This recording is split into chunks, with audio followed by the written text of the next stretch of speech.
नमस्कार, सार्वमंथन न्यूज महाराष्ट्रामध्ये आपलं स्वागत. पाहूयात आजची सविस्तर बातमी. पहिले आम्ही तुम्हाला सांगतो एखादं पत्र घेऊन जायचो. असं पत्र पहाच किती आहेत साहेब? 50-50 लाख आहेत. अरे बाप, इतके कुठं पैसे असतात का? आणि ज्या वेळेस बाई मुख्यमंत्री होते त्यावेळेस आम्ही पत्र घेऊन जायचो. अरे डोळे झाकून सह्या केल्या, डोळे झाकून. एकट्या संतोष बांगरच्या मतदारसंघात नाही, या महाराष्ट्रामध्ये जेवढे जेवढे तुम्हाला सांगतो आमदार होते तेवढ्या आमदाराच्या डोळे झाकून सह्या केल्या. ध्यानात ठेवा. दानशूर माणूस आहे. देना बँक आहे, देना बँक. मला माहित आहे तिकडे लेना बँक आहे. तिथून त्या गेट पासून घरापर्यंत जर जायचं जर म्हणलं तर भाई 50,000चा खिसा मोकळा व्हायचा.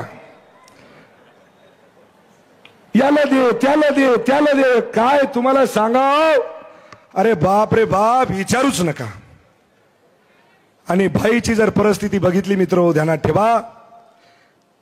गरीबाचा नेता, अनाथाचा नाथ, एक नाथ आहे मित्र, ध्यानात ठेवा. म्हणून भाई आम्हाला काही पाहिजेत नाही, फक्त त्या शंकर भोळ्या शंकराला एवढा साकडं घालेल की माझ्या माईच्या मनातल्या सर्व मनोकामना, ज्या इच्छा पूर्ण होतील त्या माझ्या भोळ्या शंकराच्या चरणी मी साकडं घालेल.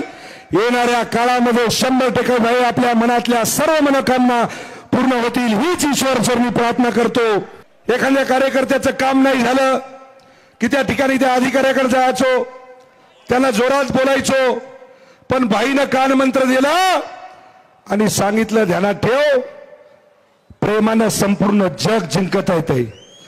आणि त्याच भाईचा एक शब्द कानावरती घेतला आणि भाई तेव्हापासून माझ्या तोंडातून एकही ब्रशब्द त्या ठिकाणी निघाला नाही, असं या ठिकाणी मी सांगू इच्छितो. आणि पुन्हा एकदा या कावड यात्रामध्ये आपण गेल्या 3 वर्षापासून सतत भाई आपण या ठिकाणी माझ्या सर्व शिवभक्त शिवसैनिकाला संबोधित करता.